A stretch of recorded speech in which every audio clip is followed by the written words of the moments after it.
కాకా వెంకటస్వామి గారి వర్ధంతి సందర్భంగా డాక్టర్ బిఆర్ అంబేద్కర్ కళాశాల పూర్వ విద్యార్థులందరూ కళాశాల సెక్రటరీ సరోజ గారి పర్యవేక్షణలో ఇంత మంచి కార్యక్రమాన్ని ఏర్పాటు చేసి పూర్వ విద్యార్థులనే కాకుండా ఈనాటి విద్యార్థులందరికీ ఒక స్ఫూర్తినివ్వడానికి బ్రహ్మాండమైన కార్యక్రమాన్ని ఏర్పాటు చేసి ఈ కార్యక్రమంలో మంత్రివర్యులు దుద్దిల్ల శ్రీధర్ బాబు గారు, మంత్రివర్యులు పొన్నం ప్రభాకర్ గారు, శాసనసభ్యులు విజయ రమణారావు, శాసనసభ్యులు రాజ్ ఠాకూర్ గారు, అదేవిధంగా వెంకటస్వామి గారి కుమారులు గడ్డం వినోద్ గారు, గడ్డం వివేక్ గారు, వారిద్దరిని చూసినప్పుడు నాకు రామాయణంలో లవకుశలను చూసినట్టుగా అనిపిస్తుంది.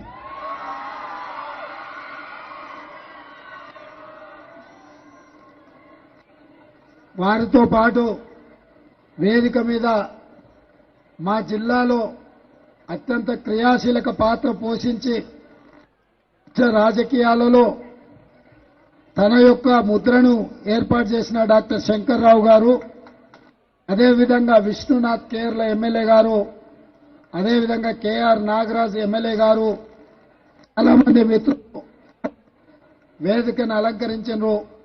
అదేవిధంగా విమలక్క గారు, ప్రొఫెసర్ పురుషోత్తం గారు, చాలా మంది పూర్వ విద్యార్థులు, యువమిత్ర వంశీ ఈ మొత్తం కార్యక్రమాన్ని పర్యవేక్షిస్తూ ఇంత మంచి కార్యక్రమాన్ని ఏర్పాటు చేసిన యాజమాన్యానికి, సిబ్బందికి మనస్ఫూర్తిగా ధన్యవాదాలు తెలియజేస్తున్నా.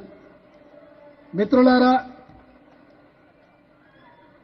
ఎంత సంపాదించడమని కాదు, సమాజానికి ఎంత పంచడమనేది బాధ్యత. ఆ సామాజిక బాధ్యతలో కాకా వెంకటస్వామి గారి కుటుంబం ముందుండి 50 సంవత్సరాలు 1973లో ప్రారంభించిన ఈ విద్యా సంస్థను 50 సంవత్సరాలు 1,50,000 మందిని నైపుణ్యం కలిగిన విద్యార్థులను తయారు చేసి ఈ దేశ నిర్మాణంలో అత్యంత క్రియాశీలక పాత్ర పోషించడం అభినందనీయం. వారి కఠోరమైన పట్టుదల దీక్ష ఈరోజు ఈ కళాశాల నుంచి, వాళ్ళ విద్యా సంస్థల నుంచి లాయర్లను, డాక్టర్లను, ఇంజనీర్లను, ప్రొఫెసర్లను, ఐఏఎస్లను, ఐపీఎస్లను తయారు చేసి ఈ దేశ నిర్మాణంలో వారి బాధ్యతను, సామాజిక బాధ్యతను నెరవేర్చిండ్రు. మీరందరూ యాజమాన్యానికి పెద్ద ఎత్తున చప్పట్లతో వారిని అభినందించాల్సిందిగా కోరుకుంటున్నా. ఈనాడు కార్పొరేట్ పరిశ్రమలు నడిపే వాళ్ళు ఈ సంవత్సరం 1000 కోట్లు లాభాలు ఆర్జించడం, వచ్చే సంవత్సరం 2000 కోట్లు సంపాదించడం ఎలా అని టార్గెట్ పెట్టుకుంటున్నారు. కానీ కాకా వెంకటస్వామి గారి కుటుంబం దాదాపుగా ప్రతి సంవత్సరం 3000 మంది విద్యార్థులను తయారు చేసి ఈరోజు వాళ్లకు విద్యను అందించి వాళ్ళకు అన్ని రకాలుగా అండగా నిలబడి వాళ్ళని అందరినీ కూడా ఒక ధైర్యంతో కష్టపడితే, మంచిగా చదువుకుంటే ఉజ్వల భవిష్యత్తు ఉంటుంది అని చెప్పి ఆదర్శంగా నిలబెట్టే ప్రయత్నం చేస్తున్నారు. ఈరోజు మీకు అందరికీ తెలుసు, ఢిల్లీలో ఉన్న కాంగ్రెస్ పార్టీ కార్యాలయం, కాంగ్రెస్ పార్టీ కేంద్ర కార్యాలయం కాకా వెంకటస్వామి గారి పేరు మీద ఉన్నది. ఎమర్జెన్సీ తర్వాత ఆ రోజు కాంగ్రెస్ పార్టీకి అవసరమైనప్పుడు వారు నివసిస్తున్న ఇల్లును కాంగ్రెస్ పార్టీ కేంద్ర కార్యాలయంగా ఇచ్చిండ్రు. ఈనాటికి అక్కడి నుంచే కాంగ్రెస్ పార్టీ ఈరోజు నడుస్తున్నది. మిత్రులారా, ఈడున్న విద్యార్థులకు నా సూచన, కష్టపడి చదువుకుంటే జీవితంలో నిర్దిష్టమైన లక్ష్యాన్ని పెట్టుకుని మనం ఆ దిశగా ప్రయాణం చేస్తే తప్పకుండా అనుకున్నది సాధించడానికి అవకాశం ఉంటుంది అని చెప్పి కాకా వెంకటస్వామి గారితో పాటు ఈ వేదిక మీద ఉన్న చాలా మంది ఎమ్మెల్యేలు ఏ కుటుంబ నేపథ్యం కానీ రాజకీయ నేపథ్యం గతంలో పదవులు అనుభవించిన వాళ్ళు కానీ పదవులు చేపట్టిన వాళ్ళు కానీ లేరు. నాతో సహా మా కుటుంబంలో ఎవరు నాకంటే ముందు తరంలో రాజకీయాలలో లేరు. నేను 2006లో ఇండిపెండెంట్ జడ్పీటీసీగా నించున్నప్పుడు రాజకీయ పార్టీలు నిలబడడానికి టికెట్ ఇస్తానా తీసుకోకుండా స్వయంగా ఇండిపెండెంట్ జడ్పీటీసీగా నేను నించొని ప్రజల దగ్గరికి వెళ్లి ప్రజల్లో ఉండి ప్రజల చేత ఎన్నికై నా రాజకీయ అరంగేట్రం అక్కడి నుంచి మొదలైంది. స్థానిక సంస్థల్లో పనిచేసిన, శాసన మండలిలో పనిచేసిన, శాసనసభలో పనిచేసిన, లోక్సభలో పనిచేసిన, అంటే ఈ దేశంలో ఉన్న ప్రజాప్రతినిధులు ఎన్నిక కాబడే అన్ని సంస్థలల్లో అన్ని ప్లాట్ఫామ్లో పనిచేసిన ఈరోజు మీరందరూ ఆదరించి అభిమానించి మీరు గుండెల్లో పెట్టి చూసుకొని భుజాల మీద మోసింది కాబట్టే ఇంత గొప్ప తెలంగాణకి ఈరోజు ముఖ్యమంత్రిగా మీ ముందు నించున్నా అంటే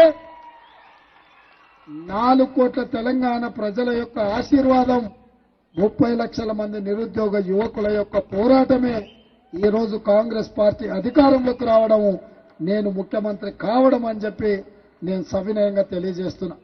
ఇదే కాకుండా నాయకత్వం శ్రీమతి సోనియా గాంధీ గారు, శ్రీ మల్లికార్జున్ ఖర్గే గారు కష్టపడే యువకులకు అవకాశం ఇవ్వాలన్న ఆలోచనతో ఎంతో మంది అనుభవజ్ఞులు ఉద్దండులు ఉన్నా వాళ్ళందరినీ సమన్వయం చేసి ఒక యువకుడికి అవకాశం ఇవ్వడం ద్వారా తెలంగాణ పునర్నిర్మాణంలో కాంగ్రెస్ పార్టీ క్రియాశీలక పాత్ర పోషిస్తుంది, దేశానికే ఆదర్శంగా నిలబడుతుందని ఒక విశ్వాసంతోని నమ్మకంతోని ఈ బాధ్యతనిచ్చారు. అందుకే ఈరోజు మా వేదిక మీద ఉన్న మంత్రులు పెద్దలు శ్రీధర్ బాబు గారు, పొన్నం ప్రభాకర్ గారు, మా శాసనసభ్యులు అందరం కూడా కఠోరమైన దీక్షతోటి ఈ తెలంగాణను దేశానికే ఆదర్శంగా నిలబెట్టే రాష్ట్రంగా తీర్చిదిద్దే పనిలో భాగంగా రోజుకు 18 గంటలు కష్టపడాలి అని చెప్పి ఈ రోజు మేము ప్రయత్నం చేస్తున్నాం. ఈరోజు శాసనసభలో 119 మంది శాసనసభ్యులు ఉంటే 57 మంది నూతన శాసనసభ్యులు ఉన్నారు. 64 మంది కాంగ్రెస్ పార్టీలో గెలిస్తే 37 మంది మొదటిసారి ఎమ్మెల్యేలుగా ఎన్నికైన వాళ్ళు ఉన్నారు. అందులో ఈనాటికి కూడా ఆనాడు ఇందిరమ్మ ఇల్లు ఇచ్చిన ఒకే గదిలో నివసించే వాళ్ళు కూడా ఈరోజు ఎమ్మెల్యేగా ఎన్నికై శాసనసభలోకి వచ్చిండ్రు అని అంటే డబ్బులుంటేనే రాజకీయాలలో రాణిస్తామన్న అపోహలను పక్కన పెట్టండి. ప్రజల మధ్యలకు వెళ్ళండి, ప్రజల సమస్యలు తెలుసుకోండి, ఆ సమస్యల పరిష్కారం కోసం పనిచేయండి. తప్పకుండా వస్తాయి. డాక్టర్ కావాలన్నా, లాయర్ కావాలన్నా, ఇంజనీర్ కావాలన్నా, ఐఏఎస్ ఐపీఎస్ కావాలన్నా ఎంత కఠోరమైన దీక్షతో మనం చదువుకుంటామో, పోటీ పరీక్షలు రాస్తామో అంతే కఠోరమైన దీక్షతోని ప్రజా జీవితంలోకి రండి. ఎందుకంటే ఈ దేశం మనది, ఈ దేశాన్ని నిర్మించుకోవాల్సిన బాధ్యత మనది. మనం పాలకులం కాదు, మనం సేవకులం. ఈ ప్రజలకు నాణ్యమైన సేవలను అందించాల్సిన బాధ్యత మన ప్రజాప్రతినిధుల మీద ఉన్నది. ఈ వ్యవస్థను ప్రక్షాళన చేయాలన్నా, ఈ వ్యవస్థతోని ఒక మంచి పరిపాలన అందించాలి అనంటే బడుగు బలహీన దళిత గిరిజన మైనారిటీ మహిళల యొక్క ప్రాతినిధ్యం పెరగాలి. అందుకే ఆనాడు చట్టసభలలో ఎస్సీ ఎస్టీ రిజర్వేషన్లతో పాటు ఈనాడు మహిళా రిజర్వేషన్లు కూడా కాంగ్రెస్ పార్టీ ముందుకు తీసుకొచ్చింది. ఈ అవకాశాలన్నింటినీ వినియోగించి ఈరోజు ఇక్కడున్న పూర్వ విద్యార్థులతో పాటు ఉజ్వల భవిష్యత్తు కోసం ఇక్కడ వచ్చిన విద్యార్థులకు వాళ్ళ తల్లిదండ్రులకు అందరికీ డాక్టర్ బిఆర్ అంబేద్కర్ కళాశాల యాజమాన్యం తరఫున మీకందరికీ అభినందనలు తెలియజేస్తూ, మీకు అన్ని విధాలుగా వివేక్ వెంకటస్వామి గారు, వినోద్ గారు, సరోజమ్మ గారు, రమ గారు, యువమిత్రుడు వంశీ మీకు అన్ని రకాలుగా అండగా నిలబడతారు. రాష్ట్ర ప్రభుత్వంగా మా వైపు నుంచి ఏ సహకారం కావాలన్నా నిస్సంకోచంగా ప్రభుత్వం ముందుకు ఎందుకంటే అన్ని కార్యక్రమాలను ప్రభుత్వం నిర్వహించలేదు. శక్తి కలిగిన వాళ్ళు సామాజిక బాధ్యతతోని సమాజ నిర్మాణంలో ముందుకొస్తే మా ప్రభుత్వం భేషజాలు లేకుండా అన్ని రకాలుగా సహకారాన్ని అందిస్తుంది. ఆ సహకారం ఏ రూపంలో కావాలన్నా ఈ యాజమాన్యానికి కాంగ్రెస్ పార్టీ అండగా నిలబడుతుంది. దేశంలో గాంధీ కుటుంబం కాంగ్రెస్ పార్టీకి ఎట్లా ఆదర్శమో తెలంగాణ రాష్ట్రంలో కాకా వెంకటస్వామి గారి కుటుంబం కూడా ఈ కాంగ్రెస్ పార్టీకి అండగా ఉంటుంది, అండగా ఉండాలి. మనందరం కలిసి ఈ రాష్ట్ర నిర్మాణంలో ముందుకు సాగాలని తెలియజేస్తూ మీ అందరి దగ్గర సెలవు తీసుకుంటున్న మిత్రులారా.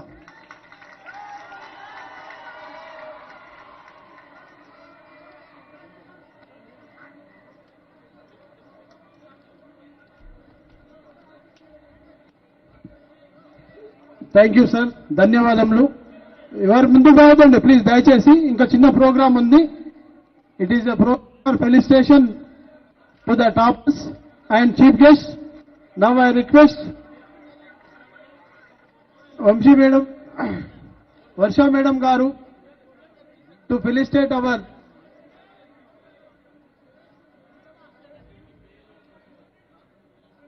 విజయ మేడం గారు అండ్ వీణా మేడం గారు దయచేసి ముందుకు రండి.